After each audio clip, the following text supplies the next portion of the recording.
Dr. Einstein, what specific harms to children and teenagers justified the need for a nationwide under 16 social media ban? And what kind of evidence was most influential in shaping this policy? There are many harms that justify the need for this policy. So I'll start with the fact that at the moment we are seeing changes in brain development and an impact on the brain as a result of more use of social media. It is impacting a young person's ability to focus, their decision making, and their memory.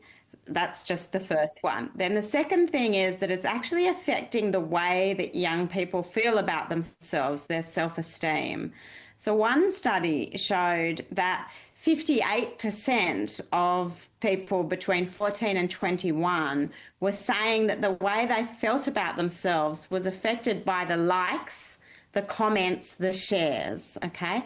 And the more they use it, the less good they feel about themselves. So what we've actually seen is there's more addictive use, right? And the addictive use is what becomes a problem. And so what, as a clinical psychologist, what that means is that people are so concerned about the number of likes and the way that other people are viewing them at that early stage. For instance, in the early years of secondary school, where they're still making friends, they're still working out which group am I in. Today, Anthea really likes me, but in 4 weeks' time, now the other group, Stephanie and Josephine, are ganging up against me. Okay, and what we're seeing in the schools is teenagers less able to resolve conflict with one another. They're needing to go to teachers more and more. We have the highest rates last year of school refusal than we'd ever had before, and we've had a 455% increase in cyberbullying complaints over the last 5 years. So what we've seen is we've also got major problems with eating disorders and a 200% increase in eating disorders for 10 to 14-year-olds. And we know that social media is actually feeding through algorithms and also through the way a teenager is looking at other girls or other boys and the way they look, what impresses other people. So it's actually just the fact that social media is playing on the natural drivers of insecurity. It's flaming insecurities, and we've got a rise in anxiety, and that comes about from procrastination. So we see that the more a young girl is using social media, the less she is satisfied with schoolwork, right? So actually it's distracting from what needs to happen in the early years of high school and in childhood. And at that time, a child needs to learn to be pleasantly bored. They need to learn to try different things out. Some things they're good at, some things they're not good at, but without an online audience. They need to do it for the pleasure. Do you believe that other measures such as time limits, content restrictions or parental consent frameworks are not enough and a full ban was needed? So I think it's important to really understand what this ban is and what it isn't, okay? So first of all, in all the work that I've done with schools, I have worked on lots of different educational ways of can we change a child's ability to manage not knowing, uncertainty, right? And does that then help their mental health? And what I've seen in my own research is that that actually did impact social media, but not enough. Okay, it doesn't lead to enough changes. It doesn't change anxiety, depression, or the fear of missing out. And what we see is teens feeling pressure to be online so that they can get those likes, those comments, those shares. Okay, so there's a lot to natural human nature, and we're seeing social anxiety increase. unfortunately, you can't educate around that. You actually need the systems to change. And that's what our law does. Our law actually changes the systems. Parents, unfortunately, are often at their wits' end, having a lot of trouble managing the addictive use of screens and of social media at home. So this is actually there to help parents. Won't the ban intensify young people's desire to find a way to create social media accounts? It doesn't, I don't think it intensifies it. I think that would be suggesting that children are not addicted and using it all the time already. Yes, there are going to be 14 and 15-year-olds who will work around the ban, and that's why it's important to understand the ban is for the systems.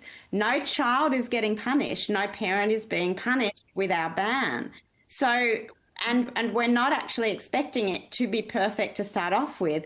We're accompanying it with education so that, and it's the first step in a multi-layered approach, right? So the next thing we have to do is co-design education with young teenagers so that they can understand, once people understand they're being exploited, then they make a choice. How has the public, especially parents and teens, reacted to the ban since it was announced? Parents are happy about it and relieved, particularly parents with younger children. Some parents whose children are influencers are not as happy about that at the moment, but there are ways that they may still continue. The teenagers, it's very interesting to see their responses, because I've been working with schools and listening to teenagers be asked about their opinions, and some of them will say, I was on it for 8 hours yesterday, and I can see that when I'm in a bad mood, it makes me feel worse and worse and worse. And I know I should get up and leave my bedroom, but I just can't. I just want to mention also what social media has been doing is it has been glorifying self-harm and normalizing it, as well as anxiety, unfortunately. So our young people are not getting evidence-based advice about how to handle their mental health. How can Australia measure if this ban was successful or not? Many have characterized it as a social experiment. Well, in some ways, it already has been successful, because now every conversation by parents and by teenagers is about social media. And that is what is happening in Australia. We have recognised the harms, and around the world, as you are talking with me, you asked me about the evidence. I came across evidence as an expert on a roundtable, which was misinformation. It said that young people were more likely to be alive if they were online than if they were offline, even though they were more depressed. That was the misinformation I came across.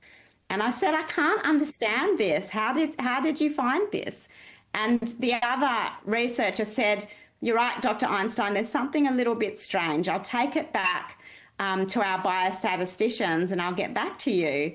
And she came back a few weeks later and said, you're right, it was an error. It's a secondary source, it was wrong. Do you expect this policy to improve academic outcomes, mental health or social development, and what timeline? I expect it to improve all three of those outcomes. The timeline is not that we will see an improvement next week.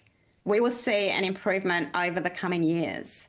That's what we will see. Over coming years, we will see our communities be stronger. We will see our children be able to pay attention to the person who's in front of them and not be so convinced that they need the fan club or their safe, secure network all the time when they were out doing new things and trying to meet and make friends in live environments.